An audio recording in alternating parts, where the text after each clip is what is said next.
চুমি বিশাল দীপাংকৰ হতৰ আশাবোৰ আশা হৈয়ে ৰ'ল। অনা নহ'ল চুমিৰ বাবে ৰেঞ্জ ৰ'ভাৰ, পতা নহ'ল দীপাংকৰৰ বিয়া। ৰেঞ্জ ৰ'ভাৰ দিবলৈ নাই ভাইক, ল'বলৈ নাই বাইক। ইফালে দৰা হ'বলৈ নাই দীপাংকৰ, কইনা হ'বলৈ নাই মনালিছা। হয়, কিছুমান কথা নভবাকৈয়ে হৈ যায়। দীপাংকৰ চুমি বিশালহঁতে হয়তো কেতিয়াও ভবাই নাছিল তেওঁলোকৰ এনেকুৱা দিন আহিব বুলি। সেয়ে কৰিছিল বহু পৰিকল্পনা। কোনোবাই যদি কোটি টকীয়া ৰেঞ্জ ৰ'ভাৰ গাড়ী উপহাৰ দিয়াৰ পৰিকল্পনা কৰিছিল, কোনোৱে আকৌ বিয়াৰ। তেওঁলোকৰ বহু আশা পূৰণ হ'ল যদিও পূৰণ নোহোৱাকৈ থাকি গ'ল কিছুমান আশা। বিশালে চুমিৰ বাবে বুক কৰিছিল ৰেঞ্জ ৰ'ভাৰ বাহন। বিশ্বকৰ্মাৰ পূজাৰ পূৰ্বেই দিয়াৰ কথা আছিল বাহনখন। কিন্তু এতিয়া ভাইক জেলত, বাইক পলাতক।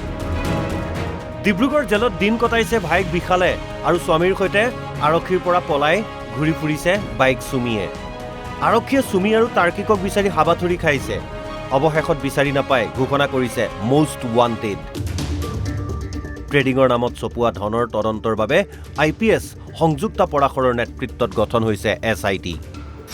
ইফালে মঙলবাৰে আছিল দীপাংকৰ মনালিছাৰ বিয়া। বুক কৰিছিল বিলাসী 5-ষ্টাৰ হোটেল ভিভান্তা। পিছে দীপাংকৰ পলাতক, প্ৰেমিকা মনালিছা জেলত। DB ষ্টক ব্ৰকিঙৰ মালিক দীপাংকৰ বৰ্মনৰ মঙলবাৰে অৰ্থাৎ 10 ছেপ্টেম্বৰত বিয়া আছিল। হোটেল ভিভান্তাত ধুমধামেৰে অতিথিক আপ্যায়নৰ কথা আছিল। পিছে দৰা হ'বলৈ নাই দীপাংকৰ, কইনা হ'বলৈ নাই মনালিছা। গুৱাহাটীৰ কেন্দ্ৰীয় কাৰাগাৰত আছে প্ৰেমিকা মনালিছা, পলাতক হৈ আছে প্ৰেমিক দীপাংকৰ। এতিয়া হোটেল ভিভান্তাৰ সকলো বুকিং বাতিল কৰিছে দীপাংকৰ মনালিছাৰ পৰিয়ালে। কথাতে কয়, ভবা কথা নহয় সিদ্ধি, বাটত আছে কণা বিধি। আৰু বিশাল চুমি দীপাংকৰ মনালিছাৰ সৈতেও সিয়াই হ'ল।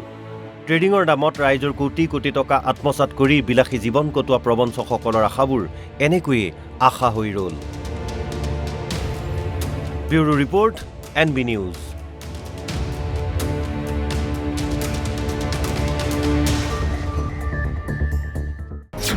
চুমি বিশাল দীপাংকৰ হতৰ আশাবোৰ আশা হৈয়ে ৰ'ল। অনা নহ'ল চুমিৰ বাবে ৰেঞ্জ ৰ'ভাৰ, পতা নহ'ল দীপাংকৰৰ বিয়া। ৰেঞ্জ ৰ'ভাৰ দিবলৈ নাই ভাইক, ল'বলৈ নাই বাইক। ইফালে দৰা হ'বলৈ নাই দীপাংকৰ, কইনা হ'বলৈ নাই মনালিছা। হয়, কিছুমান কথা নভবাকৈয়ে হৈ যায়। দীপাংকৰ চুমি বিশালহঁতে হয়তো কেতিয়াও ভবাই নাছিল তেওঁলোকৰ এনেকুৱা দিন আহিব বুলি। সেয়ে কৰিছিল বহু পৰিকল্পনা। কোনোবাই যদি কোটি টকীয়া ৰেঞ্জ ৰ'ভাৰ গাড়ী উপহাৰ দিয়াৰ পৰিকল্পনা কৰিছিল, কোনোৱে আকৌ বিয়াৰ। তেওঁলোকৰ বহু আশা পূৰণ হ'ল যদিও পূৰণ নোহোৱাকৈ থাকি গ'ল কিছুমান আশা। বিশালে চুমিৰ বাবে বুক কৰিছিল ৰেঞ্জ ৰ'ভাৰ বাহন। বিশ্বকৰ্মাৰ পূজাৰ পূৰ্বেই দিয়াৰ কথা আছিল বাহনখন। কিন্তু এতিয়া ভাইক জেলত, বাইক পলাতক। ডিব্ৰুগড় জেলত দিন কটাইছে ভাইক বিশালে আৰু স্বামীৰ সৈতে আৰক্ষীৰ পৰা পলাই ঘূৰি ফুৰিছে বাইক চুমিয়ে। আৰক্ষীয়ে চুমি আৰু তাৰ্কিকক বিচাৰি হাবাথুৰি খাইছে। অৱশেষত বিচাৰি নাপাই ঘোষণা কৰিছে মষ্ট ৱান্টেড। ট্ৰেডিঙৰ নামত চপোৱা ধনৰ তদন্তৰ বাবে IPS সংযুক্তা পৰাশৰৰ নেতৃত্বত গঠন হৈছে SIT। ইফালে মঙলবাৰে আছিল দীপাংকৰ মনালিছাৰ বিয়া। বুক কৰিছিল বিলাসী 5-ষ্টাৰ হোটেল ভিভান্তা। পিছে দীপাংকৰ পলাতক, প্ৰেমিকা মনালিছা জেলত। DB ষ্টক ব্ৰকিঙৰ মালিক দীপাংকৰ বৰ্মনৰ মঙলবাৰে অৰ্থাৎ 10 ছেপ্টেম্বৰত বিয়া আছিল। হোটেল ভিভান্তাত ধুমধামেৰে অতিথিক আপ্যায়নৰ কথা আছিল।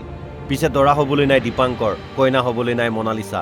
গুৱাহাটীৰ কেন্দ্ৰীয় কাৰাগাৰত আছে প্ৰেমিকা মনালিছা, পলাতক হৈ আছে প্ৰেমিক দীপাংকৰ। এতিয়া হোটেল ভিভান্তাৰ সকলো বুকিং বাতিল কৰিছে দীপাংকৰ মনালিছাৰ পৰিয়ালে।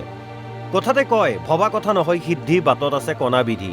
আৰু বিশাল চুমি দীপাংকৰ মনালিছাৰ সৈতেও সিয়াই হ'ল।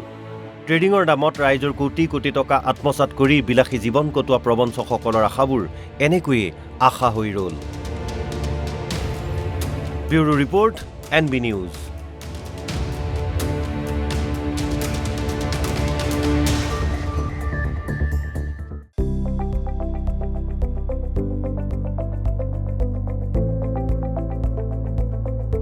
NB নিউজ, সহজ সৰল ভাষাত নৱভাৰতৰ কথা।